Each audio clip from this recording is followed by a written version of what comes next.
Peep story good, Ivor? Yes, but I've just got to a sad bit where a little fairy lands on a thistle and... Ruby Galooby, just listen to Groove. Well, he doesn't sound sad. Come on, Ivor. You could do with a laugh.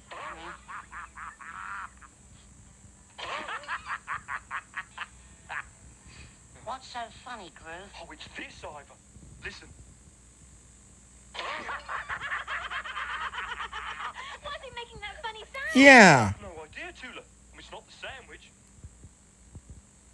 See? It must be the bits rattling about inside the Hoobie sandwich hammer. It still works, though, doesn't it? Oh, yes, Tula. The sandwich. Hoobie-licious. I think I'm going to put my Hoobie sandwich hammer in my collection of things that sound funny. No, you can't put this in your collection. What will we use to flatten our sandwiches with? Split, splat, split, splat. Who said that sandwiches must be flat? Oh, yeah, I see what you mean, Ivor. Oh, I couldn't eat an unflattened sandwich. Well, we'll find you something else that sounds funny, Groove. Oh,